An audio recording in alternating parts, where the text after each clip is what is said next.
All right, so what is up, guys? I'm about to interview one of my friends back from Berkeley, you know what I'm saying? Catch up with him, see what's popping, see what it's like over in Boston. So let's get into it.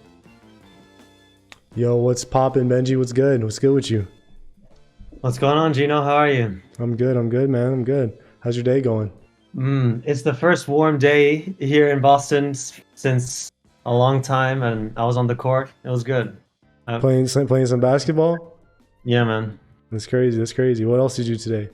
I had a rehearsal with a trombone player. We shedded some tunes, and Okay, okay. besides that, not much. What about you? How are you doing?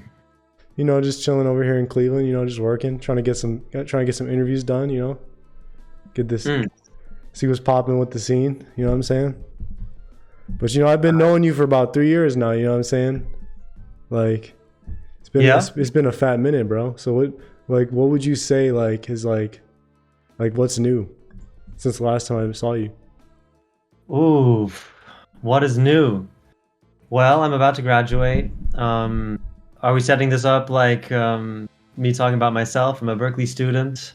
I'm a performance and songwriting major in my eighth semester, and Okay. finishing out and planning to go back to Berlin and try to find some gigs. And my goal at some point is to get a publishing deal, but we might have to work towards that incrementally still. Yeah. Damn, bro.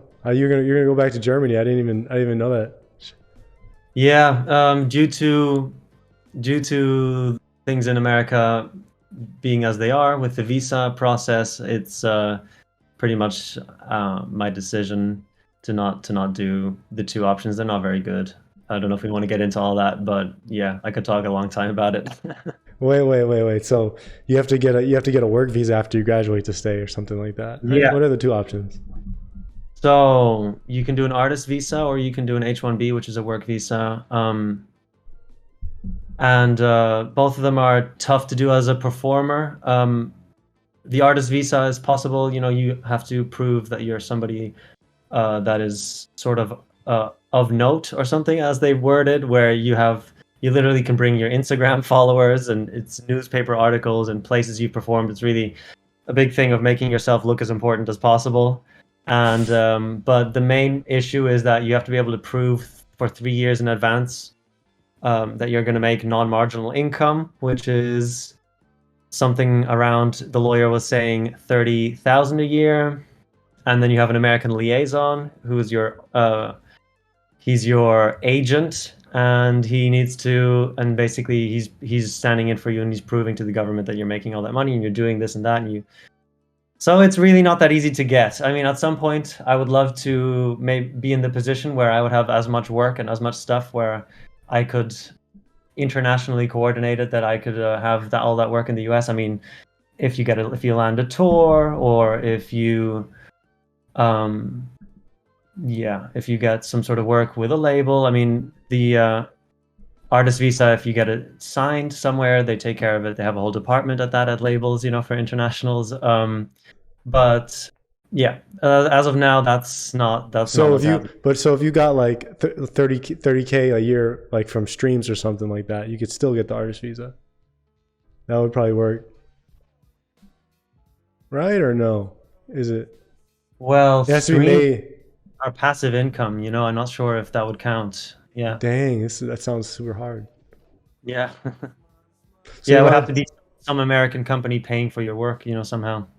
Damn. Like if you're a film score, or if you are a high school teacher. A lot of people that went to music education here at Berkeley Internationals use that to get jobs at high schools, and they can sort an H-1B and things of that nature. And yeah, I mean, if you have a lot of following and you can organize a tour, or you can organize, I'm going to be playing in this city in the future. Yeah, it's organizable. But that's something that I'm not at the moment, and not in that position, sadly. But we'll get there. I Damn. do I do want to stay in the US. I don't know if we've had this conversation before, but I would love to stay in the US. It's one of the most amazing places for live music, I would say. Um, yeah, it's a great place. There's a lot of I mean, I think a lot of people students here don't realize what a privilege it is to be able to form a band and play places as easily as you can here and get paid for playing things with your original music, which is tough. It's not easy here either, but I mean, if I compare it to where I'm from, that's not really as much of a thing. So it's really a great place to be as a musician, the US. And Boston's really a special place in itself. Like, because if you compare Boston to like any rural area in America, it's like night and day too. Is Like, it? Yeah. if you like some random place in Iowa or some random place in Louisiana, like live music is still probably way different. You know what I mean? That's true. That's true. I don't know much about it. You could tell me. Yeah. Well, I mean, I feel like there's not that much of an economy in a lot of rural places. So like Mhm. just getting like enough money. Is someone gonna make 500 a week just playing 5 gigs? Like it Right. becomes way tougher if the economy's already super weak. There's only one bar in the neighborhood. Like if you're in a super rural area. Yeah, exactly. You have to go as a musician. You have to go to. I mean, you got to go to the cities. That's really what you're kind of forced to do just to have the audience. Make Yeah, it worth. that's Yeah. interesting. Another question I had for you is like you told me you went to Full Sail University before you went to Berkeley, and you got the degree, didn't you? I did. I have a Bachelor of Science in Music Production. There Music you go. production from Full Sail, from Full Sail. You're about to Yes. get another degree from Berkeley, dude. You're the most educated person I know, my guy. Damn, Oh, stop, stop. They're all bachelors. I just did three of them. I've got the three most useless bachelors in the dude. universe. I was trying to tell someone the other day that like people who come from Germany just have the best education ever. Like they could do anything in school here, like because it's too easy here. But Yeah, I don't know. I mean, I don't want to come off as somebody. I don't want to come off. I mean, there's a lot of great American educational systems, but you pay for them is the problem, I suppose. But I mean, there's the nothing like shade, Berkeley. There's nothing like Berkeley in Germany. I'll say that. You know what I'm saying? I mean, yeah. But like, what would you compare Full Sail to Berkeley as because you've graduated from there, you're about to graduate from Berkeley. How would you compare the two as the experience that you got um, just for a student about to go to school right now? yeah. Well, Full Sail. I don't want to get too political on you, but I want to hear all this, bro. I want to hear all the politics. no, that's not what I mean. But it's like Full Sail is a for-profit college, and they run their shit like they are selling you a sort of you're going to be a musical success kind of thing, and it's expensive when you get out of there in 2 years. And it's like an accelerated program, and I think a lot of people go in there that get that music production, recording arts degree, and it doesn't go that far. In my, that's my cynical view.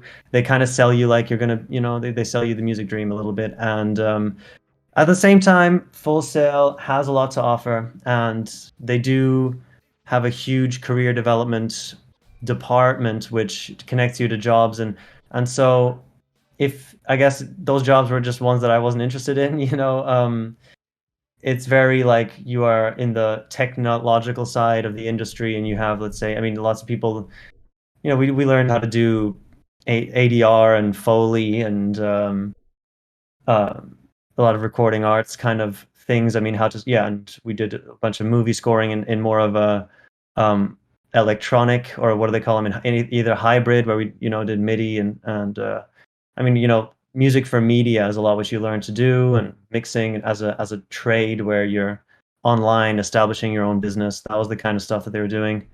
Yeah, I mean, everything is what you put in. If you think that you're going to go to anything studying music and the degree is going to matter for shit, I mean, the degree doesn't matter for anything. It's what you learn from it and put to use is really what matters. So it's up to you to make it happen, and yeah, that's kind of how you have to see it. Because if you study medicine, or if you study how to be a law, if you study criminal justice or something of this nature, you have a degree that means something somehow, but a music production degree doesn't do shit for you, so. And you were saying like it's Full Sail when you were talking about like it being a music degree, but I feel like that's almost applicable to any place you get a production degree from, because there's a lot of schools that offer them. And if you don't really get any connections from the school, that's why I feel like the biggest Berkeley isn't even that, the education isn't even that much greater.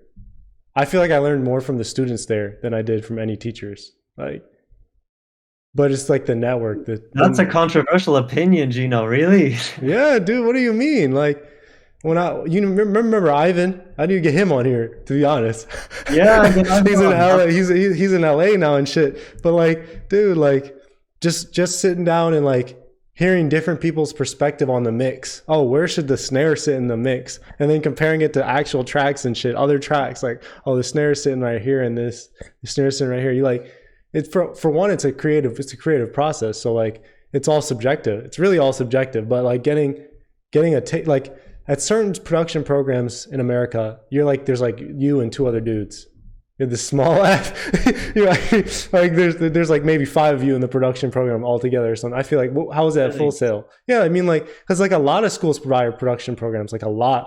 I know all the schools in Ohio have a music production program. I feel like. Really. Yeah, a lot of schools have a music production program, but like no one goes like a regular, like a school that would do what do they call those colleges? State the colleges schools. are more broad, right? That would do, I don't know, you can study biology and you can study certain sciences and then you can study social sciences and then there's also a production. Yeah, every state school I feel like has a production program. Most do. Most of them have studios. Most of them have crazy studios. Most of them have like all types of shit. That's what I'm saying. America is unique that way, man. Music is alive here. There's no way there's a that's crazy. That's interesting. But here's it like mainly goes unused. There's no like there's more faculty members in the production program than there are students, and you just get these stale ass 1970s dudes who grew up in one era of music and mix in a certain style. When you come to Berkeley, you get people from Hong Kong, people from Germany, all these different styles coming together. You ask someone on their perspective on mixing, everyone has a different perspective. I hate Berkeley, but that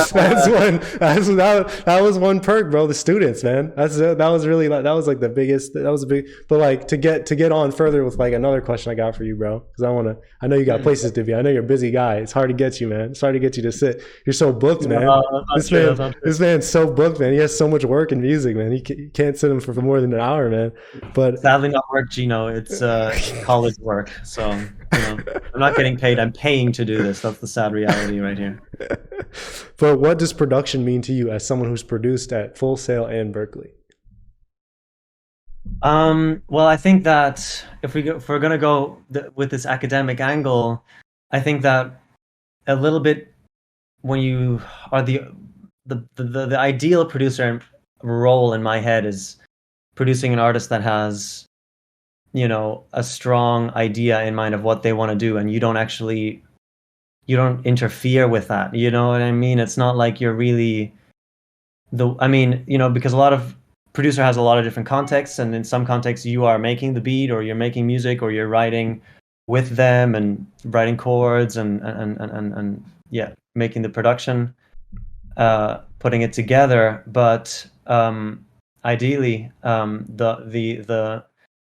the great producers of back in the day would really be in charge of sonically shaping the sound of the record and coordinating the players that are on it and facilitating kind of the idea of the artist. Because I think a lot of people here, I mean, it's students, so it's just not the real thing, but they get into these big arguments over opinions on what is better, and with I've seen it happen all the time in these sessions. Oh, sorry, that's my cat. Where people are at odds, and there's this weird energy. I mean, really, when you're creating, ideally, like, this is not always realistic, but ideally there's no agenda. You're just making. You know what I mean? And there's no, it has to be for this or not, But a lot of colleges making something for a specific goal. I'm a songwriting major. There's a lot of writing, and that's also part of the industry. If you're writing, not only part of it, it's a whole job is to write, to pitch songs for certain things. If it's for media or for a movie or for a TV show or for artists, obviously, and then you research the artists and you write the song in their style and pitch it to them. I've had a pitch of mine sent to Lucky Day from the teacher Paula Galatano here, who's very awesome. We never heard back, but that's the kind of cool stuff that can happen. But in my dream, in my dreams, in my musical dreams, you have the kind of freedom to make something with no agenda. I mean, I think that's something that you would, or I saw in you, is that you didn't like the sort of restraints that come onto your creativity if you're creating for purposes that are not just your own, whatever you want to do. Would you agree with that? Yeah. I think it was interesting when you said like the producer would just shape the sonicness of like some, like the artist used to already come in with the song. Yeah, he's got Fully the song, done. everything's already figured out. You're not writing with them. That's a songwriter. And I mean, these lines can blur. I mean, what about Pharrell? Like Pharrell's a producer, but he would probably be writing with the artists that he's producing, and he's writing, he makes his own music. So these lines are blurry, and it's not like one thing has to be the other thing. But yeah, your question was specifically, what do I see the producer's role as? I guess the answer would be there are many. There are many. Yeah. But what is it to you, bro? What is it to you? What is it? I mean, I think it's the Ideally. part of it is to understand the role that you have if you're producing someone. I mean, I have experience producing people where they are great musicians and singers and writers, and then you produce it. You're not changing anything that they've done. The music is done. You're just recording it as best as you can and facilitating. If there's all the takes, and you're putting it together, and you put the production, you shape the record with it. Yeah, I mean, if the record wants drums, and when you record the vocals, you produce the vocal of the person, and I'm the kind of person, I'm meticulous, and I like to do, and this is the only way it should be done, is you do weeks of recording vocals. Ideally, you can go over and over and get, if in the same room and with the same environment, if you have the resources for it, and record a bunch of vocals and record background vocals. I mean, if you're talking about an R&B or neo soul context, you gotta finesse vocals, and so yeah, I don't know exactly where I was going with that, but So ideally, you don't do any songwriting. Ideally, you do only production. yeah. Or if you're producing somebody who wants you to be writing or needs some help, then you do that. It's kind of really up to you to understand what that person needs in the moment, in their musical journey. That's kind of an answer I could give. How about that? Yeah, that's a deep answer. That's a deep answer. You're, as a producer, to you are just like an all-purpose tool, in a way. Yeah, pretty much. That's what it means to you. You're an all-purpose tool. You're like the everything. The person who knows how it gets done, how you bring something from start to finish. All right. So, related to this, what's one thing you've learned about production in the last year? What is one thing I've learned about it? As a student.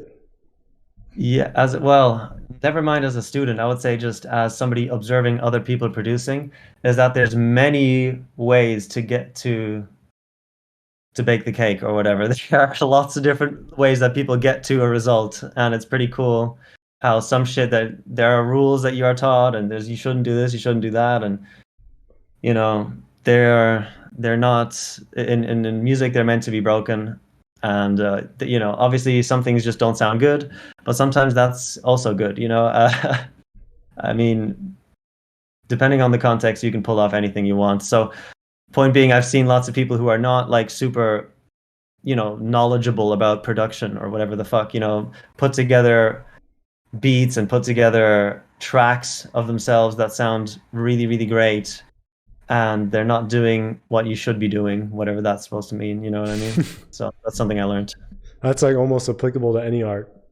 Yeah, I would say so. There's so many different ways to bake the cake. Yep.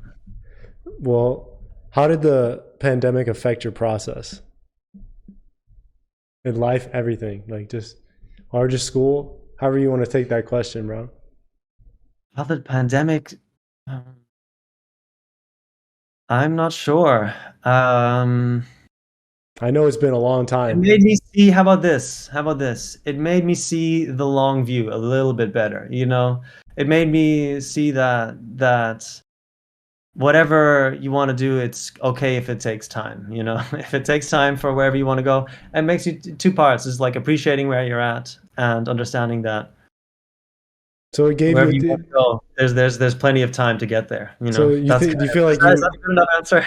I feel like it's a light answer. So did you Yeah. feel like you just took a step back and you just saw the bigger picture? Is what it gave you the time to do I think that. that's what it gave a lot of people. I mean, and then towards the end, it got a little bit. I didn't like it. I mean, I'm glad to be back here and studying. I think it was also hard for me and for others towards the end, being alone for that long. It's a bit. I mean, it hasn't ended yet, but I mean, of the lockdowns and of the real part where people were not going outside and not meeting up. That was tough.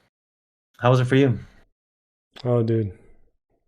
I feel like I actually really I feel I the stepping back and seeing the big picture. I totally feel that. I feel like it gave me time to like work on many different skills. Because I like I like to think of music in all its ways. Music is an entertaining medium. So you need to have visual entertainment. You need to have not only does the music need to sound good, you need to entertain someone visually. You need to stimulate their whole existence with your entertainment. You have to entertain them. You know what I mean? Gino stimulates your whole existence. You know what I'm saying? That's a bar. You know what I'm saying? Like, so I feel like for my process, like I got into 3D modeling. I'm not great at 3D modeling or anything. That's a 24-hour every day thing you have to do every day if you want to actually get solid at just making a model, not even animating it, just making models. You gotta do that. You gotta do that every single day to be solid. To like, Wow. and then drawing too, and like Yeah, there was some of that at Full Sail. There was animators. You could study that, and bro, those boys were working all the time, around the clock. oh, dude, because if you want to do your own project as an animator, like you have to be good at you have to be a master drawer, and you have to be able to. And animating is a different thing. It's a completely different thing than drawing. Yeah.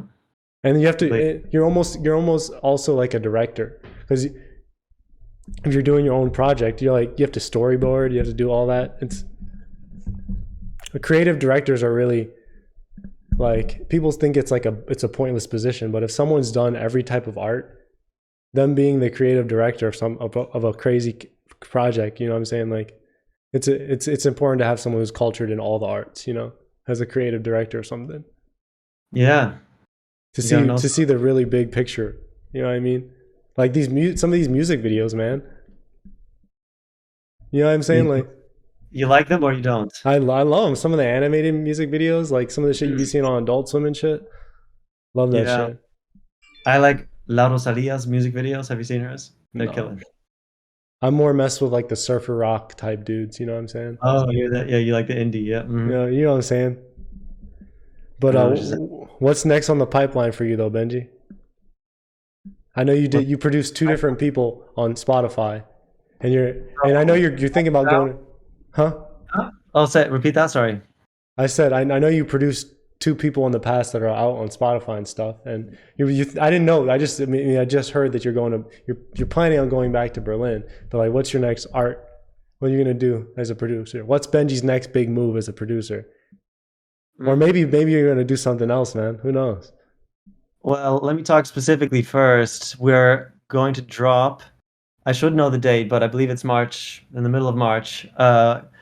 Castello and Camisolis, Bad Love. I signed it to Loud Cult, and I'm excited about that. It was a great co-write with really talented co-writers, and it's kind of a top 40 kind of pop song, and yeah, I'm excited about that. That's the first time I'm got something signed like that. So, and besides that, once we get to this whole songwriting degree has inspired an artist project. It's in the works. I have some tracks, but still got a while to go.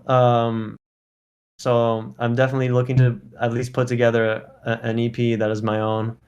And yeah, when I get to Berlin, I'm gonna have to establish a network. I mean, I know some people there, but it's gonna be a whole rebuild. You know, it's tough internationally. So, really, in terms of what I want to do is find artists in Berlin to produce, and internationally, it's over the internet. You know, there's a lot of communication we're doing. Watch for J.Tesfa stuff. I don't know. We can maybe put the link in the description or something, but Of course. J.Tesfa is going to drop an EP soon. I produced a song of his in the past, and I'll be on that. And yeah, so there's a few cool things coming. I'm excited. Okay. Well, it's been great having you on, bro. And I'll catch you soon, bro. Catch you hella soon. Thank you so much for having me, Gino. This was very fun to do. I've been checking out your YouTube channel, and you're a special guy, man. So I appreciate you. All right. Peace out, boy. Peace out.